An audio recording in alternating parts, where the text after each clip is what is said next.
जरूरी है कि मॉर्ले मिंटो सुधार का वर्ष क्या था, तो वर्ष हुआ करता था 909। और ये कहीं ना कहीं ये जो सुधार है ये किसके कहने पर लाया गया, तो मुस्लिम लीग के दबाव के कारण आया। ये क्यों आया साथियों, तो मुस्लिम लीग के दबाव के कारण आया। अब आप कहेंगे कि सर मुस्लिम लीग के दबाव का आप जो ये कारण बता रहे हैं कि ये मुस्लिम लीग के दबाव के कारण आया, कैसे? आपके मन में एक सवाल होगा। हाँ जी, हुमा प्रवीण जी, गुड इवनिंग सभी को। सर आप रेगुलर पढ़ाएंगे तो मजा आ जाएगा। आज से रोहित जी आपको रेगुलर मिलेंगे, बिल्कुल चिंता मत कीजिए। दीपक कुमार पासवान जी, राजा बाबू कुमार जी, बहुत सारे लोगों के कमेंट्स आ रहे हैं, कमेंट्स लेना थोड़ा मुश्किल हो रहा है। चलिए आते हैं। अब मुस्लिम लीग के दबाव का कारण का तात्पर्य क्या है साथियों, समझिए। आपको याद होगा कि जब मुस्लिम लीग का गठन हुआ था, जब मुस्लिम लीग का साथियों गठन हुआ था, तो उस गठन के दौरान, इस गठन के टाइम पीरियड पर इन्होंने एक वादा किया था। वादा याद है आपको? जो वादा किया वो निभाना पड़ेगा। और इन्होंने वादा क्या किया था कि ये मुसलमानों को पृथक निर्वाचन, इन्होंने क्या वादा किया था? इन्होंने 1906 के अंदर में कहा था कि हम मुसलमानों को सेपरेट इलेक्टोरेट यानी पृथक निर्वाचन क्षेत्र को समर्पित करेंगे। इन्होंने कहा था कि मुसलमानों को पृथक निर्वाचन क्षेत्र एलोकेट किया जाएगा, निर्धारित किया जाएगा, यानी कि मुसलमानों के लिए अलग से क्षेत्र डिफाइंड होगा जहां से सिर्फ और सिर्फ मुसलमानों के नेता चुने जाएंगे, मुसलमानों के नेता चुने जाएंगे। अब मुसलमानों के पृथक निर्वाचन क्षेत्र का वादा मुस्लिम लीग को इन्होंने किया था। जब मुस्लिम लीग 1906 में गठन हुआ, तो 1906 के बाद इस वादा को पूरा करने के लिए उन्होंने 1908 में अमृतसर में अधिवेशन हुआ था मुस्लिम लीग का। और उसी मुस्लिम लीग के अमृतसर अधिवेशन में साथियों, उसी मुस्लिम लीग के अमृतसर अधिवेशन के दौरान मुस्लिम लीग ने अंग्रेजों पर दबाव बनाया और मुस्लिम लीग के नेताओं ने कहा कि भाई आपने हमें गठन के समय 1906 में वादा किया था कि आप मुसलमानों के लिए पृथक निर्वाचन की व्यवस्था करेंगे, तो वैसी परिस्थिति के अंदर में अभी तक आपने पृथक निर्वाचन की व्यवस्था नहीं की है, तो आप मुसलमानों के लिए कब से पृथक निर्वाचन की व्यवस्था करेंगे? अब जब मुस्लिम लीग के ऊपर दबाव बना और अंग्रेजों के ऊपर दबाव बना और मुस्लिम लीग ने जब दबाव बनाया, तो अंग्रेजों को अपने आप को झुकाना पड़ा। और वैसी परिस्थिति के अंदर में साथियों, भारत के अंदर में क्या लाया गया? तो भारत के अंदर में एक सुधार लाने का प्रयास किया गया, जिसे आप मॉर्ले मिंटो सुधार कहते हैं। तो ये जो हमने मॉर्ले मिंटो सुधार को डिस्कस किया, ये मॉर्ले मिंटो सुधार की क्या है साथियों? तो ये मॉर्ले मिंटो सुधार की पृष्ठभूमि है, जिसे आप बैकग्राउंड कहते हैं। मॉर्ले मिंटो सुधार की पृष्ठभूमि का कनेक्शन किससे है? तो मुस्लिम लीग के कनेक्शन है, इस बात को ध्यान रखेंगे। अब आते हैं अगले स्लाइड पर दोस्तों। जब हम मॉर्ले मिंटो सुधार का नाम लेते हैं, तो नाम लेते बस आपको ध्यान रखना होगा कि आखिर मॉर्ले मिंटो सुधार इतना महत्वपूर्ण क्यों है। तो मैंने बताया कि मुस्लिम लीग ने दबाव बनाया अंग्रेजों पर कि अंग्रेजों तुमने वादा किया था, उस वादे को पूरा करो। जब वादे को पूरा करने का मुस्लिम लीग के ऊपर से दबाव मिला, तो अंग्रेजों ने एक बैठक बुलाई और यह बैठक वायसरॉय की कार्यकारिणी की बैठक थी।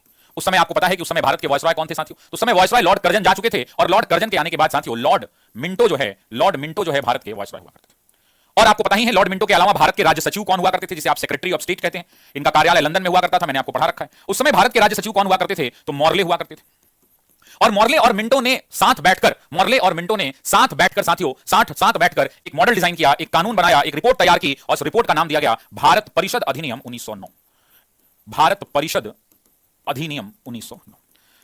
ये जो भारत परिषद अधिनियम 1909 बना, चूंकि ये बनाने में सबसे अहम भूमिका भारत के वायसरॉय लॉर्ड मिंटो की थी, और साथ ही साथ राज्य सचिव मॉर्ले की हुआ करती थी, इसीलिए हम उसे क्या कहते हैं? इसीलिए हम इसे भारत परिषद अधिनियम को एक और नाम से जानते हैं, और इसे हम प्यार से क्या बुलाते हैं? तो इसे प्यार से हम मॉर्ले मिंटो सुधार बुलाते हैं। दोनों इसी का नाम है। कई बार परीक्षा के अंदर में यह प्रश्न पूछा जाता है कि भारत परिषद अधिनियम 1909 को हम किस नाम से जानते हैं? तो मॉर्ले मिंटो सुधार के नाम से जानते हैं। ठीक है, व्यक्ति का नाम है या दो व्यक्ति का नाम है? मैंने अभी बताया ये दोनों अलग अलग व्यक्ति हैं। एक व्यक्ति भारत के वायसरॉय हैं और एक व्यक्ति भारत के सचिव हैं। अगर आप भूल गए हैं तो आपको याद दिला दूं कि भारत के अंदर में त्रिस्तरीय व्यवस्था हुआ करती थी। इस ट्रायंगल को आप देखेंगे तो आपको समझ में आएगा। ये भारत के अंदर में 3 टियर स्ट्रक्चर में भारत के ऊपर शासन होता था। सबसे निचले पैदान पर वायसरॉय होते थे, और ये वायसरॉय साहब साथियों भारत में इनका कार्यालय हुआ करता था। वायसरॉय साहब रिपोर्ट करते थे सेक्रेटरी ऑफ स्टेट को, यानी राज्य सचिव को। ये वही राज्य सचिव का पद है जो 1857 की क्रांति के बाद महारानी ने 1 नवंबर 1858 को चार्टर जारी किया था, और इसी चार्टर में महारानी ने कहा था कि बोर्ड ऑफ डायरेक्टर और बोर्ड ऑफ कंट्रोलर का हम पद समाप्त कर रहे हैं। और वैसी परिस्थिति के अंदर में उन्होंने क्या कहा था? तो हम भारत के अंदर में राज्य सचिव का पद बना रहे हैं। कुछ भाई मेरे कह रहे हैं कि सर यूपी में भी अभी कोर्ट का जजमेंट आया है और पीआरटी की अलग से वैकेंसी आने वाली है। यूपी में शायद पीआरटी की वैकेंसी भी आएगी। शिक्षा विभाग वहां पे 69,000 शिक्षकों की बहाली थी, उसमें कुछ मामला आ गया था, इस वजह से साथियों इस बात को ध्यान रखना था। ठीक है, अब खैर तीसरा जो ऊपर का ट्री स्ट्रक्चर होता था उसे हम महारानी कहते थे, जो अंतिम शासन हुआ करता था। इनका कार्यालय आपको याद होगा कि इनका कार्यालय राज्य सचिव का लंदन में हुआ करता था, वायसरॉय का कार्यालय साथियों भारत हुआ करता था, और महारानी को तो लिखने की आवश्यकता ही नहीं है। खैर, तो हमने ये देखा कि ये मॉर्ले मिंटो सुधार जो है इसको भारत परिषद अधिनियम मूलतः कहते थे, और ये मॉर्ले मिंटो चूंकि इन्होंने बनाया था इसलिए इसे मॉर्ले मिंटो सुधार कहा गया। अब मॉर्ले मिंटो सुधार 2-3 चीजों को लेकर के बड़ा प्रसिद्ध हुआ। सबसे पहले अगर हम मॉर्ले मिंटो सुधार की बात करेंगे, जी हां बिल्कुल रेगुलर इसी टाइम पे क्लास होगी। आज चूंकि बहुत दिनों के बाद क्लास हो रही है तो बहुत सारे लोग पूछ रहे हैं, तो निकी जी, अंकिता, अंगूरी बेगम, बहुत सारे लोग पूछ रहे हैं। तो आप लोगों को बस यही कि कल से 6 बजे से आपकी क्लास प्रतिदिन मंडे टू फ्राइडे आपको लाइव मिलने वाली है। ठीक है, अब जब ये मॉर्ले मिंटो सुधार आया तो इसके अंदर में बहुत सारे प्रावधान किए जाएंगे, बहुत सारे प्रावधान होंगे नहीं। मान लीजिए कि कोई एक्ट अगर बनता है तो एक चीज तो होगी नहीं। तो सबसे पहला जो इन्होंने मॉर्ले मिंटो सुधार के अंदर में काम किया, वो सुधार के अंदर में काम यह किया कि इन्होंने मुसलमानों के लिए पृथक निर्वाचन क्षेत्र की घोषणा कर दी। इन्होंने बोला कि हम इस अधिनियम के द्वारा चुनाव प्रणाली को भी भारत में लागू करेंगे, और इन्होंने सबसे पहले क्या कहा कि मुसलमानों के लिए पृथक निर्वाचन, और आपको याद ही होगा मैंने पृथक निर्वाचन चीज को डिटेल में एक्सप्लेन किया है। मुसलमानों के लिए पृथक निर्वाचन क्षेत्र की घोषणा हो गई, और इन्होंने कहा कि हम मुसलमानों के लिए पृथक निर्वाचन क्षेत्र अलग से देंगे। हालांकि कांग्रेस ने इस पर चुप्पी साध ली, विरोध भी नहीं किया। दूसरा जो मैं कम बैचेस में पढ़ाता हूं, क्योंकि यहां मेरी आज मन मूड बहुत बढ़िया है, मजेदार मूड में हूं, इसलिए इसको थोड़ा डिटेल में समझेंगे, थोड़ा डीप समझेंगे। मुसलमानों के लिए पृथक निर्वाचन की जब बात करेंगे, मुसलमानों के लिए जब हम पृथक निर्वाचन क्षेत्र की बात करेंगे, तो वैसी परिस्थिति के अंदर में मुसलमानों के लिए पृथक निर्वाचन क्षेत्र का तो पहला प्रावधान था। दूसरा, इन्होंने कहा कि भारत में चुनावी प्रणाली के सिद्धांत को लागू किया जाएगा, यानी भारत के अंदर में, भारत में साथियों, भारत में चुनावी प्रणाली को मान्यता मिली। अगर मैं लिखूं कि भारत में चुनावी प्रणाली को मान्यता मिली, कहने का तात्पर्य यह है कि अभी तक भारत के अंदर में अंग्रेजों ने भारत के ऊपर लगभग 200 सालों से ज्यादा तक अभी तक शासन कर लिया है, बावजूद उसके भारत में चुनाव कराने की कोई व्यवस्था नहीं थी। यह भारत सरकार, भारत परिषद अधिनियम 1909 हुआ करता था, जिसे आप मॉर्ले मिंटो सुधार कहते हैं, उसके तहत यह व्यवस्था की गई। गांधी कब आएंगे, मेरे भाई पूछ रहे हैं गांधी कब शुरू होंगे। मुझे लगता है कि 2 क्लास के बाद गांधी शुरू हो जाएंगे, 2 क्लास के बाद महात्मा गांधी शुरू हो जाएंगे। ठीक है, चलिए अब आते हैं अगला, दूसरा जो तीसरा सबसे प्रमुख बात हुआ इसके अंदर में, वो ये हुआ कि जो वायसराय की कार्यकारिणी परिषद थी, उसके अंदर में पहली बार भारतीयों को प्रतिनिधित्व मिला। मतलब अभी तक वॉइस, जैसे कैसे हमारे प्रधानमंत्री होते हैं, प्रधानमंत्री के चारों तरफ कैबिनेट मिनिस्टर्स होते हैं, उसी प्रकार से वायसराय हुआ करते थे, और वायसराय के चारों तरफ इनकी परिषद हुआ करती थी। और इसको हम क्या कहते थे, तो इसको हम वायसराय की कार्यकारी परिषद कहते थे। इसको हम क्या कहते थे, कार्यकारी परिषद। जिसे आप आज भारत में मोदी जी की कैबिनेट मंत्री कहते हैं, उसी प्रकार से वायसराय की कार्यकारी परिषद हुआ करती थी। और इस कार्यकारी परिषद में एक भी भारतीय नहीं होता था, लेकिन इसमें पहली बार ऐसा हुआ कि भारतीयों को कार्यकारी परिषद में पहली बार प्रतिनिधित्व मिला। भारतीयों को वायसराय की कार्यकारी परिषद में, भारतीयों को वायसराय की कार्यकारी परिषद में पहली बार प्रतिनिधित्व मिला।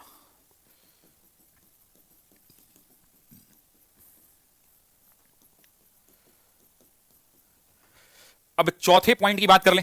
चौथा पॉइंट क्या है भाई, नोटिफिकेशन नहीं आता भाई, आ जाएगा नोटिफिकेशन। ठीक है,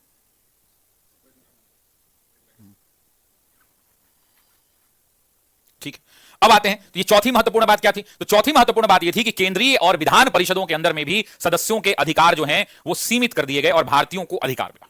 तो चौथा पॉइंट लिख सकते हैं कि भारतीयों को केंद्रीय प्लस विधान परिषद में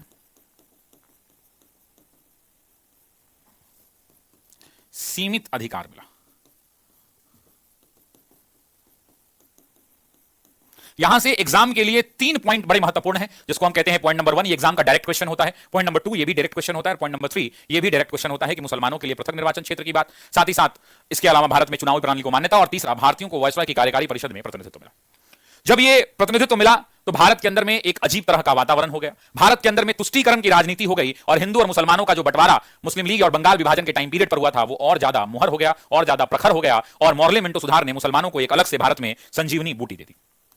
अब एक बार रिकैप देखते हैं। जब ये चल रहा था, जब इनको ये प्रावधान दे दिए गए, तो वैसे टाइम पीरियड पर जो अंग्रेज के नेता थे उनका भी मन नहीं माना, और वैसी परिस्थिति के अंदर में लॉर्ड मॉर्ले ने मिंटो से एक कथन कहा। लॉर्ड मॉर्ले ने मिंटो से कहा कि भाई ठीक है, हम भारत में पृथक निर्वाचन क्षेत्र तो दे रहे हैं, लेकिन ध्यान रखिएगा, मॉर्ले ने साथियों मिंटो से कहा था। मॉर्ले ने किसे कहा, तो मॉर्ले ने मिंटो से कहा। मॉर्ले ने साथियों मिंटो से कहा, क्या कहा मिंटो से, कि हम भारत में नाग के दांत बो रहे हैं। एग्जाम में ये पूछ सकता है कि हम भारत में नाग के दांत बो रहे हैं, हम भारत में नाग के दांत बो रहे हैं, और किसी भी वक्त, और कभी ना कभी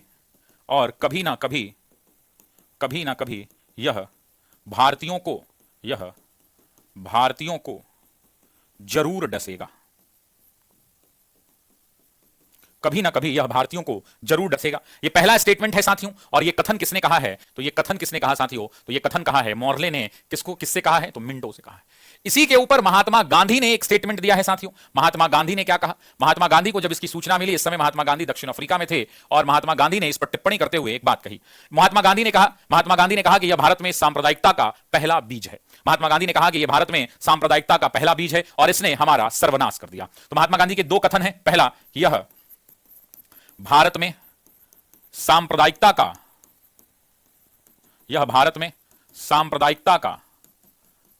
पहला बीज है, यह भारत में सांप्रदायिकता का पहला बीज है। एक स्टेटमेंट गांधी का यह है। और दूसरा, गांधी ने कहा कि मॉर्ले मिंटो सुधार ने, दूसरा गांधी ने कथन दिया साथियों कि मॉर्ले मिंटो सुधार ने, एग्जाम में आता भी है, ध्यान रखिएगा, मॉर्ले मिंटो सुधार ने भारतीयों का सर्वनाश कर दिया। मॉर्ले मिंटो सुधार ने भारतीयों का सर्वनाश कर दिया।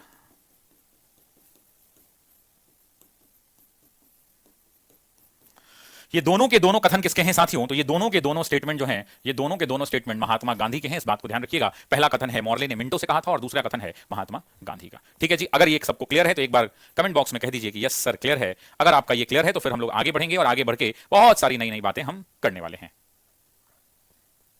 ठीक है, तो हम लोग बहुत सारी नई नई बातें भी करेंगे, आगे बढ़ के बातें करेंगे। तो कमेंट बॉक्स में मुझे बताइए, कमेंट बॉक्स में मुझे बताइए साथियों कि क्या ये क्लियर है, और अगर ये क्लियर है तो वैसी परिस्थिति के अंदर में हम लोग जो है आगे बढ़ेंगे।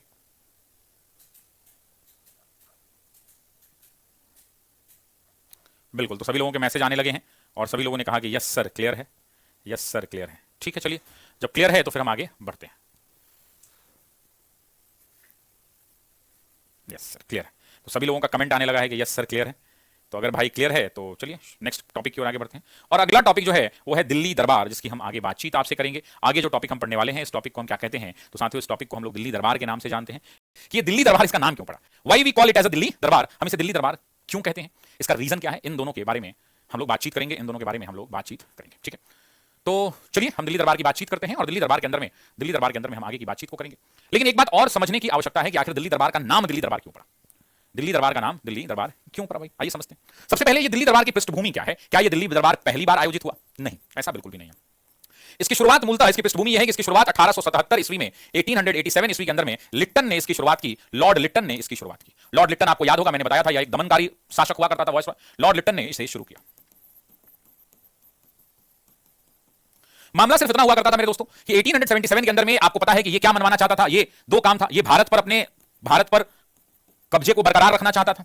भारत पर कब्जे को क्या करना चाहेगा? अंग्रेज क्या चाहेंगे कि भारत पे उनका कब्जा जो है बरकरार रहे। साथ ही साथ वायसरॉय क्या चाहेगा? वायसरॉय ये चाहेगा कि वायसरॉय महारानी के नजरों में अपने आप को क्या चाहेगा कि वायसरॉय का जो इज्जत है वो महारानी की नजरों में काफी अच्छा रहे और महारानी को ये अमूल का बटर लगाता रहे। यही तो चाहेगा। कोई भी व्यक्ति क्या चाहता है? अपने बॉस को खुश रखना चाहता है। तो इस वायसरॉय का बॉस आखिर कौन है? महारानी ही है।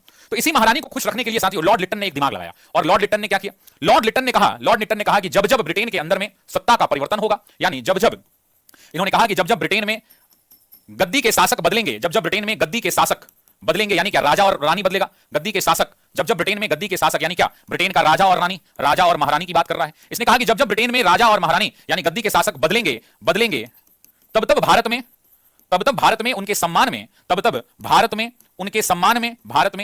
सम्मान में एक शाही आयोजन किया जाएगा। तब तब भारत में उनके सम्मान में एक शाही भोज आयोजित किया जाएगा।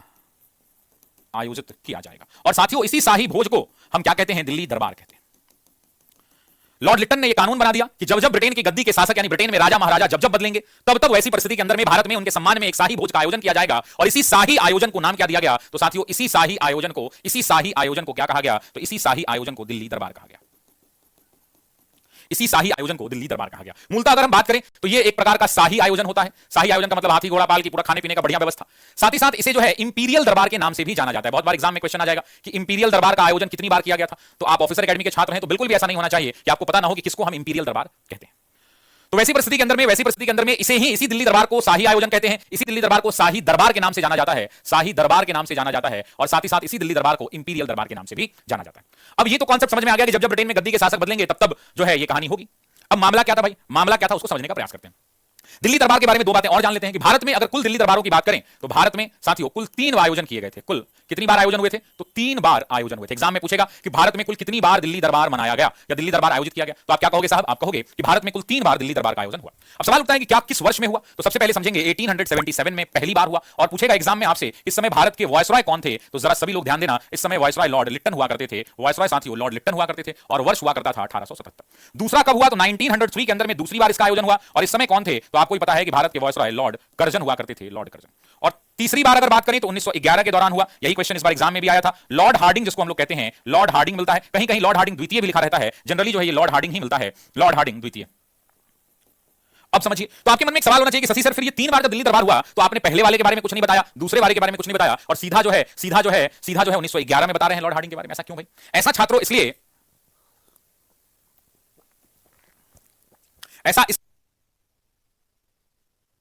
ऐसा इसलिए मेरे दोस्त क्योंकि यह इकलौता ऐसा मौका था, आप समझिए इकलौता ये 1911 का जो दिल्ली दरबार था, ये भी एग्जाम का क्वेश्चन है कि जो 1911 का दिल्ली दरबार था, 1911 का साथियों जो दिल्ली दरबार था ये अपने आप में एक अनूठा दरबार था। क्यों भाई? क्योंकि एकमात्र ऐसा दरबार, एकमात्र ऐसा आयोजन जिसमें स्वयं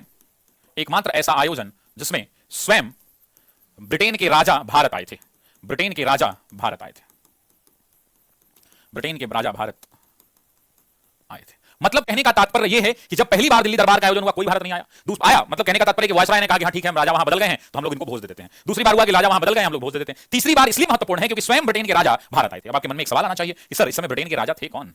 तो साथियों, इस समय ब्रिटेन के जो राजा भारत आए थे उनका नाम था जॉर्ज पंचम। और जॉर्ज पंचम स्वयं नहीं आए थे, अपने साथ महारानी को लेकर के आए थे। और इस महारानी का नाम क्या था? तो इस महारानी का नाम था क्वीन मैरी, जिसे आप प्यार से मैरी बुलाते हैं। तो ये दोनों लोग भारत आए थे, इसलिए एग्जाम के लिए ये महत्वपूर्ण है। क्या ये बात क्लियर है? क्या ये बात क्लियर है? यस या नो जरा मुझे कमेंट करके बता दीजिए। जॉर्ज पंचम और महारानी मैरी।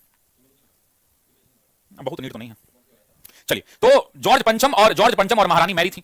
अब आपके मन में एक सवाल होना चाहिए कि भाई जब खुद राजा पधार रहे हैं, जब खुद राजा पधार रहे हैं तब कुछ ना कुछ तो खास जरूर हुआ होगा, है ना? कुछ ना कुछ खास तो जरूर हुआ। अब समझिए कि ये दिल्ली दरबार क्यों महत्वपूर्ण था। पहला, जब महाराजा आए तो महाराजा का आगमन हुआ 11 दिसंबर को और महाराजा ने साथियों 12 दिसंबर 1911 को घोषणा की। ये डेट महत्वपूर्ण है। 12 दिसंबर 1911 को इन्होंने क्या किया? तो 12 दिसंबर 1911 को इन्होंने घोषणा की। और सबसे पहला यह घोषणा किया कि अरुंडेल समिति की अनुशंसा पर, इन्होंने सबसे पहला क्या घोषणा किया? तो इन्होंने कहा कि अरुंडेल समिति की अनुशंसा पर, अरुंडेल समिति की अनुशंसा पर बंगाल विभाजन को रद्द किया जाए। बंगाल विभाजन को रद्द कर दिया। वो बंगाल विभाजन जो 1905 के अंदर में हुआ था, पहली बार जॉर्ज अरुंडेल समिति की अनुशंसा पर उस बंगाल विभाजन को इन्होंने क्या कर दिया? तो उस बंगाल विभाजन को रद्द कर दिया। और बंगाल विभाजन को जब रद्द किया तो बंगाल विभाजन को रद्द करने के बाद इन्होंने क्या कहा? इन्होंने कहा कि बंगाल का पुनर्गठन होना चाहिए। और इन्होंने साथियों कहा कि बंगाल का पुनर्गठन होना चाहिए, बंगाल का रीस्ट्रक्चरिंग होना चाहिए। और आपको याद होगा कि इन्होंने कहा कि जो बंगाल बट गया था पूर्वी बंगाल और इधर वाले बंगाल वाले इलाके में, तो वैसी परिस्थिति के अंदर में इन्होंने क्या कहा कि बंगाल का पुनर्गठन होना चाहिए। और इन्होंने बंगाल को दो भागों में बांटा। एक जो है बंटवारा जो हुआ, वो बंटवारा हुआ एक तरफ बिहार का और दूसरी तरफ बंगाल का। एक पार्ट रह गया साथियों जिसे इन्होंने बंगाल कहा, और दूसरा पार्ट जो है बंगाल का पुनर्गठन किया। एक पार्ट जो है बंगाल रह गया, और इसी बंगाल का जो दूसरा पार्ट था, एक पार्ट बंगाल और दूसरा पार्ट का नाम दिया इसने बिहार। बंगाल को बिहार से फिर से एक बार बंगाल को जोड़ दिया गया, पूर्वी और पश्चिमी। आपको याद होगा ऐसे करके हमने पढ़ा था। ये एक पूर्वी बंगाल था, यहां पर बंगाल हुआ करता था, यहां ऊपर में असम हुआ करता था, यहां असम हुआ करता था। इन्होंने बोला कि ये सब बंटवारा कैंसिल, फिर से हम बंगाल का पुनर्गठन करेंगे। और इन्होंने इस बार बंगाल और बिहार दो हिस्से में बांटा। इसकी घोषणा कब हुई साथियों? तो याद रखिएगा इसकी घोषणा हुई 12 दिसंबर, एग्जाम के लिए बड़ा महत्वपूर्ण है, 1911 में। लेकिन ये लागू कब हुआ? तो याद रखिएगा कि ये बंटवारा बंगाल और बिहार का लागू हुआ साथियों 22 मार्च 1912 ईस्वी को। ईयर एग्जाम में पूछता है। और खैर यही कारण है कि इसी दिन यानी 22 मार्च को हम लोग क्या मनाते हैं? तो माननीय नीतीश कुमार ने 2010 में इसकी घोषणा की थी। और 2010 से हम लोग इसी दिन यानी 22 मार्च को साथियों बिहार दिवस मनाते हैं। बिहार दिवस इसलिए मनाते हैं क्योंकि इसी दिन बंगाल और बिहार 1912 ईस्वी के अंदर में अलग हुए थे। 1912 ईस्वी के अंदर में अलग हुए थे। अब दूसरी बात कर लेते हैं। दोबारा फिर बंगाल टूटेगा साथियों, दोबारा फिर बंगाल टूटेगा। ये तो पहला जो है बंगाल का पुनर्गठन हुआ। दूसरा फिर से आपको पता है कि फिर से बंगाल का पुनर्गठन होगा। और आपको पता है कि एक हिस्सा तो ये बंगाल वाला था ही साथियों, और दूसरा हिस्सा बिहार वाला था। अब इस बार फिर से बिहार टूटेगा। बिहार के दिल को बार बार चला गया है। बिहार इस बार टूटेगा साथियों, एक तरफ रह जाएगा उड़ीसा और दूसरी तरफ हो जाएगा बिहार। मतलब बिहार से उड़ीसा को अलग कर दिया जाएगा। पहले ये उड़ीसा भी अपना ही पार्ट था और ये अलग होगा। सभी लोग डेट याद करेंगे, 1 अप्रैल 1936 को। 1 अप्रैल 1936 को बिहार से टूटकर एक अलग प्रांत बनेगा, जिस प्रांत को हम लोग उड़ीसा के नाम से जानते हैं। फिर बिहार का दिल काफी बड़ा है, फिर बिहार को चला जाएगा। और इस बार बिहार टूटेगा साथियों दो हिस्सों में। एक हिस्से का नाम होगा बिहार और दूसरे हिस्से का नाम होगा झारखंड।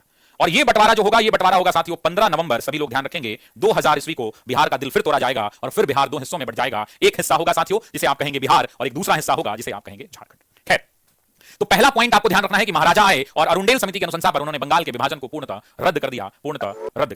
ठीक है। दूसरा इस व्यक्ति ने कहा कि हम राजधानी का स्थानांतरण करेंगे। दूसरा इन्होंने क्या घोषणा की कि भारत की राजधानी का स्थानांतरण का मतलब क्या हुआ भाई? एक स्थान से दूसरे स्थान पर।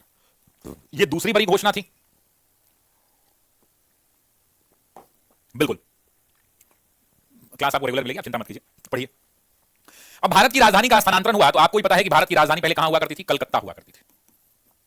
भारत की राजधानी कहां हुआ करती थी? कलकत्ता। इसे कलकत्ता से बदलकर नई राजधानी कहां कर दिया गया? दिल्ली कर दिया गया। यानी भारत की जो राजधानी थी साथियों, भारत की जो राजधानी हुआ करती थी वो कलकत्ता से कहां कर दी गई?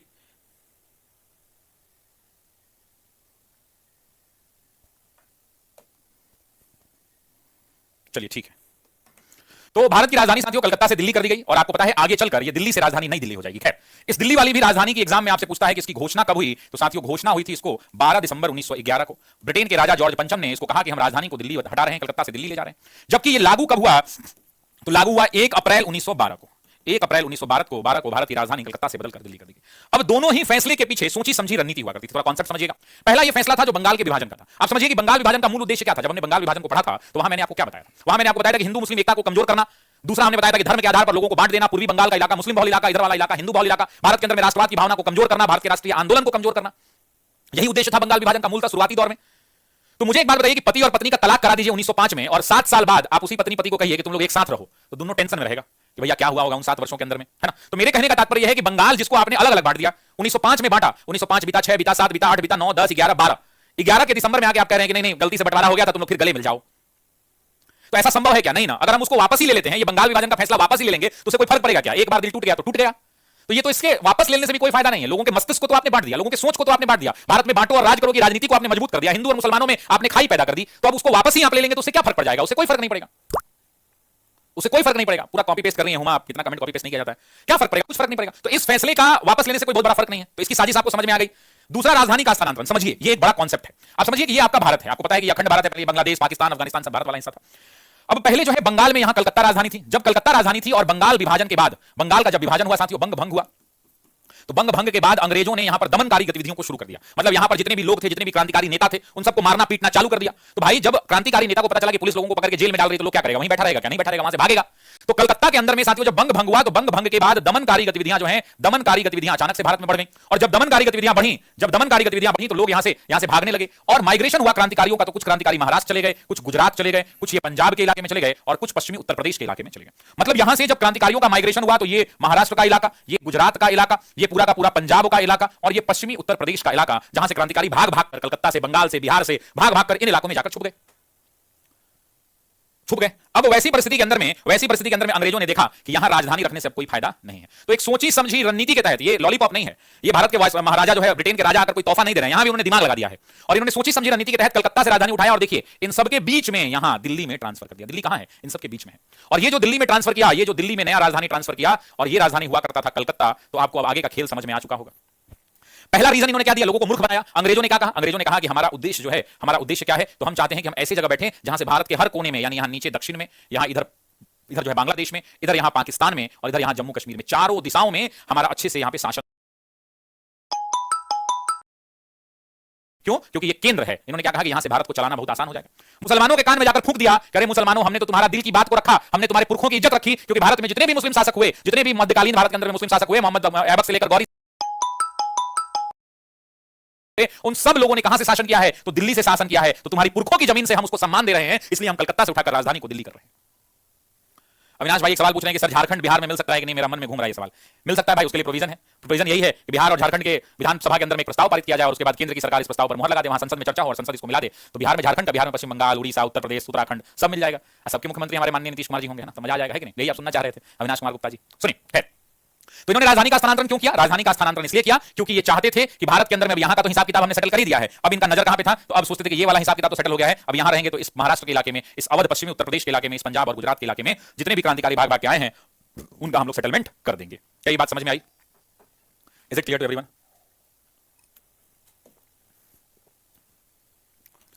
यस और नो? अब यही आपका कुल मिलाकर दिल्ली दरबार था। यहां से कई तरह के प्रश्न पूछे जाते हैं। आप जब क्वेश्चन को सॉल्व करेंगे तो बहुत सारे सवाल मिलेंगे जो कंफ्यूज होंगे, ठीक है ना? तो इन सारे सवाल को आप सॉल्व कर सकते हैं। इस टॉपिक को हम लोग यहीं समाप्त करते हैं। अगले टॉपिक के ऊपर बढ़ते हैं जो इसी से एक इंटरकनेक्टेड टॉपिक है, और वो इंटरकनेक्टेड टॉपिक क्या है? उस टॉपिक को कहते हैं हार्डिंग बम कांड। क्या कहते हैं? हार्डिंग बम कांड। सर ऐप पर एमसीक्यू होगा, बिल्कुल होगा। 30 अगस्त से मैंने बताया है कि 38 अगस्त से 30 अगस्त से एक कवच बैच आ रहा है साथियों, कवच बैच आ रहा है। ये सभी बैचेस के लिए फ्री होगा हमारे बच्चों के लिए। इसके अंदर में यूपीएससी यानी आईएएस से लेकर और कांस्टेबल तक की परीक्षा के अंदर में जितनी परीक्षाएं, IAS, PCS, teacher exams, TRE के एग्जाम्स, यूपी के एग्जाम्स, बिहार के एग्जाम्स, एमपी के एग्जाम्स, झारखंड के एग्जाम्स, राजस्थान के एग्जाम्स, उत्तराखंड के एग्जाम्स, जितने एग्जाम्स हैं उन सभी एग्जाम्स के जो क्वेश्चंस हैं उनको टॉपिक वाइज छांट कर आपको कराया जाएगा और काफी मददगार होगा। इसके डेली 2 कम से कम रिकॉर्डेड क्लास आपको मिलेंगे। ये लाइव नहीं होगा क्योंकि लाइव कराने से कोई फायदा नहीं है। हम लोग इसको अच्छे से प्रिपेयर करके रिकॉर्ड करके आपको 2 वीडियो डाल देंगे, ठीक है? Is it clear to everyone? क्या ये सबको क्लियर है? क्लियर है, ठीक। अब एक और काम करते हैं। अगला जो टॉपिक है उसे हम लोग क्या कहते हैं? तो उसे हम लोग हार्डिंग बम कांड कहते हैं। इससे भी एग्जाम में इस बार क्वेश्चन आया था।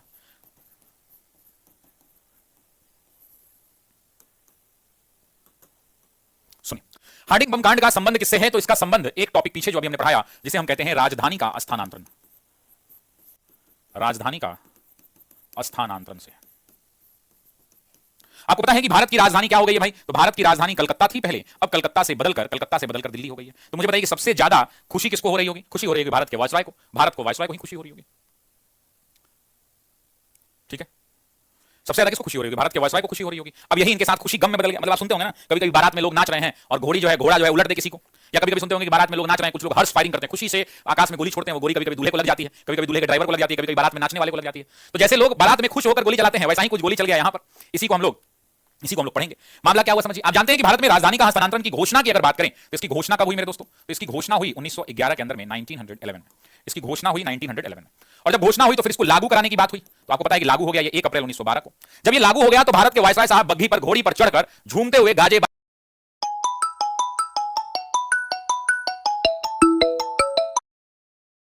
समय एक भारत के अंदर में इस समय इसी टाइम पीरियड पर भारत में एक क्रांतिकारी हुआ करते थे, और वो क्रांतिकारी ऐसे वैसे क्रांतिकारी नहीं, खतरनाक वाले क्रांतिकारी हुआ करते थे। जिस क्रांतिकारी को आप लोग किस नाम से जानते हैं? तो रास बिहारी बोस के नाम से जानते हैं। ये वो घोष थे, याद रखिएगा, 1907 में अध्यक्ष में थे। वो घोष अलग हैं और ये बोस अलग हैं। घोष उदारवादी विचारधारा के हुआ करते थे, GH घौ, ये बी वाला है बोस, सुभाष चंद्र बोस वाले बोस हैं। ये एक क्रांतिकारी हुआ करते थे, दोनों में अंतर है भैया, ध्यान रखना, इसलिए इतना डिटेल में बताया हूं। एक क्रांतिकारी हुआ करते थे जिनका नाम था रास बिहारी बोस। रास बिहारी बोस अभी कुछ दिन पहले जापान गए थे और जापान से लौट कर ये भारत आए थे। यहां गए थे तो जापान गए थे। जापान से जैसे ही भारत लौटे तो इन्होंने एक योजना बनाई, प्लान बनाया और बोला कि ये तो जो लॉर्ड हार्डिंग है, जो भारत के वायसराय हैं, ये हार्डिंग, इसको छोड़ेंगे नहीं, इसकी हत्या कर देंगे, इसकी हत्या कर देंगे। यही इन्होंने मामला सोचा। इन्होंने बोला कि भारत की राजधानी का स्थानांतरण कर दिया, इसको छोड़ेंगे नहीं, इसकी हत्या कर देंगे। और इसकी हत्या करने के लिए इसने प्लान बनाया। और इसी व्यक्ति ने एग्जाम में पूछता है कि मास्टरमाइंड कौन था, तो जरा बताइए कौन होगा? इन्होंने क्या बताया? वायसराय की हत्या की साजिश रची। इसी व्यक्ति ने क्या किया साथियों? तो वायसराय की हत्या की साजिश रची। इसी व्यक्ति ने कहा कि हम इसकी हत्या करेंगे, और इसकी हत्या करने की साजिश रची गई। और साजिश के अंजाम देने के लिए बहुत सारे क्रांतिकारियों से बारी बारी से बातचीत की गई। कुल मिला के 32-34 क्रांतिकारी जो है उसमें एक्टिव थे। और अगर हम बात करें तो जब इनकी हत्या की साजिश रची गई और हत्या की तैयारी शुरू हुई, जब हत्या की तैयारी शुरू हुई तो हत्या किसकी होनी थी? लॉर्ड हार्डिंग द्वितीय की होनी थी। हत्या होनी थी साथियों लॉर्ड हार्डिंग द्वितीय। ये लॉर्ड हार्डिंग द्वितीय साथियों अपनी बग्घी से, ध्यान रखेंगे, अपनी बग्घी से जो है, कैसे राजा महाराजाओं की बग्घी होती है, इसी बग्घी से दिल्ली के चांदनी चौक, जहां पर खूब कपड़ा मिलता है, आप जानते हैं, जाम रहता है ये चांदनी चौक का इलाका, चांदनी चौक से गुजर रहे थे। खूब गाजा बाजा बज रहा था। तभी लड़की के, औरत के कपड़े में कुछ क्रांतिकारियों ने भुड़के को पहन रखा था, उसी भुड़के में से बंदूक से गोली निकाली और मारने का इनको प्रयास किया।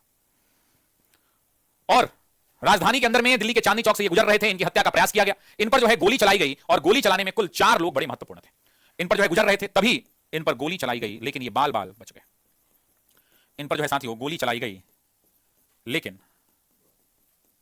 ये बच गए। इनका जो गोली चला रहा, जो गाड़ी चला रहा, जो बग्घी चला रहा व्यक्ति था, लेकिन ये बच गए, ये बच गए। जो इनका ड्राइवर था उसकी हत्या हो गई, वो मारा गया, लेकिन खुद लॉर्ड हार्डिंग बच गया। अब बताइए कि जब लॉर्ड हार्डिंग बच जाएगा तो वो लोगों को खोजना शुरू करेगा। और लॉर्ड हार्डिंग जब बचा तो उसने लोगों को खोजना शुरू किया। कुल 34 लोगों पर मुकदमे किए गए, 34 लोगों पर मुकदमा हुआ। जैसे ही यह हत्याकांड हुआ, इस हत्याकांड के अंदर में घटना के ठीक बाद ये जापान भाग गए। घटना के ठीक बाद बोस जो है साथियों जापान भाग गए। लेकिन इस पर जब मुकदमा चला तो 4 लोगों को फांसी की सजा हुई। और यही 4 लोगों का नाम पूछता है, इस बात को ध्यान रखिएगा। एनसीईआरटी का रिकॉर्डेड क्लास नहीं है, एनसीईआरटी का माइंड मैप नोट्स मिलेगा, जिसे आप घर से पढ़ेंगे, है ना। एक भाई पूछ रहे हैं कि ये बम कब फेंका गया। तो ये जब गुजर रहे थे तो जो गोली चलाई गई, कुछ लोग कहते हैं कि बम फेंका गया। ये दोनों घटना है 23 दिसंबर, जरा कमेंट करो कितने तारीख को? 23 दिसंबर 1912 को। साथियों 23 दिसंबर 1912 को कुछ लोग कहते हैं बम मलाई गई, गोली चलाई गई। घटना के ठीक बाद जापान भाग गए। इसमें 4 लोगों को फांसी मिली, 4 लोगों को फांसी की सजा हुई। और मेरे दोस्तों 4 लोगों जिनको फांसी की सजा हुई, इन चारों का नाम आपको याद रखना पड़ेगा। एक का नाम था दिल्ली दरबार के समय भारत का गवर्नर जनरल कह लीजिए या भारत का वायसराय कह लीजिए, सोहेल भाई, लॉर्ड हार्डिंग द्वितीय हुआ करते थे। लॉर्ड हार्डिंग भी अगर ऑप्शन में रहेगा तो लॉर्ड हार्डिंग भी आप टिक कर सकते हैं, ठीक है। चलिए, तो पहला जो 4 लोगों में नाम था, सभी लोग इस नाम को याद करेंगे। पहला नाम है बसंत विश्वास का, बसंत विश्वास का। दूसरा नाम है बाल मुकुंद का, दूसरा नाम है बाल मुकुंद का। तीसरा नाम है मास्टर आमिर चंद का। और मेरे दोस्तों चौथा और अंतिम नाम है अवध बिहारी चौधरी का। चौथा नाम क्या है? अवध बिहारी। एग्जाम के अंदर में क्या करता है मैं आपको बताता हूं। यहां से पूछेगा कि निम्न में से कौन हार्डिंग बम कांड में कौन थे जिनको फांसी नहीं दी गई थी, और ये 3 नाम दे देगा और चौथा नाम कुछ और घुसा देगा। जैसे चौथा नाम इसमें सबसे अच्छा ऑप्शन क्या हो सकता है? रास बिहारी का नाम दे सकता है, रास बिहारी बोस थे। तो वैसी परिस्थिति के अंदर में रास बिहारी बोस का यहां पे नाम दे सकता है कि रास बिहारी बोस हुआ करते थे। हाँ जी, बहुत दिनों के बाद क्लास हो रही है, आज ही शुरू हुआ है, आज पहला क्लास है, ठीक है। 6 से 7 की क्लास है, अभी 10 मिनट और क्लास चलेगी, उसके बाद आपका आज का क्लास खत्म हो जाएगा। फिर अगला बैच है मेरा, ठीक है जी। चलिए, तो 4 लोगों जिनको फांसी की सजा दी गई उस टाइम पीरियड में, वो थे बसंत बिस्वास, बाल मुकुंद, मास्टर आमिर चंद और साथ में हुआ करते थे अवध बिहारी। ये चारों लोग थे जिनको फांसी दी गई। इस फांसी के ठीक बाद आपको मैंने बताया कि जो रास बिहारी बोस हुआ करते थे वो कहां चले गए, जापान चले गए। और यही वो व्यक्ति हैं जिन्होंने 1942 के अंदर में साथियों इंडियन इंडिपेंडेंस लीग की। यही बोस यहां से भागकर जापान जाएंगे और जापान जाने के बाद वहीं पर जापान में सेटल हो जाएंगे और 1942 के अंदर में साथियों 1942 में ये क्या करेंगे, तो इंडियन इंडिपेंडेंस लीग की स्थापना करेंगे। इंडियन इंडिपेंडेंस लीग की साथियों इंडिपेंडेंस लीग की क्या करेंगे, तो इंडियन इंडिपेंडेंस लीग की स्थापना करेंगे। इंडियन इंडिपेंडेंस लीग की साथियों क्या करेंगे, तो स्थापना करेंगे, ठीक है जी, स्थापना करेंगे। तो इस हिसाब से ये आपका जो टॉपिक है, ये टॉपिक आपका कंप्लीट होता है मेरे दोस्तों। ये टॉपिक आपका क्या होता है, कंप्लीट होता है। इससे ज्यादा इस टॉपिक में कुछ बचता नहीं है। आपसे कुछ लोग पूछ रहे हैं कि सर दीनानाथ का क्या हुआ, तो एग्जाम के अंदर में ध्यान रखिएगा साथियों कि दीनानाथ के ऊपर देखिए 34 लोगों पर मुकदमा हुआ था, बिल्कुल ठीक है, 34 लोगों पर मुकदमा हुआ, इसमें 13 लोग गिरफ्तार भी हुए, बिल्कुल 13 लोग गिरफ्तार हुए। एग्जाम के अंदर में एक और बात यहां से पूछ सकता है कि सरकारी गवाह कौन बना, तो याद रखिएगा कि दीनानाथ जो है उसने गद्दारी कर दी और दीनानाथ इसमें 4 लोगों को जब फांसी हुई तो इसमें सरकारी गवाह के रूप में दीनानाथ बने थे। दीनानाथ सरकारी गवाह बने थे साथियों, सरकारी गवाह, ठीक है जी। और इस प्रकार से आपका ये जो टॉपिक है, ये टॉपिक जो है कंप्लीट होता है। इससे ज्यादा इसमें कुछ भी नहीं पूछा जा सकता। This is more than enough. इससे ज्यादा कुछ भी नहीं पूछा जा सकता। सर एग्जाम के ऑप्शन में हार्डिंग 2 या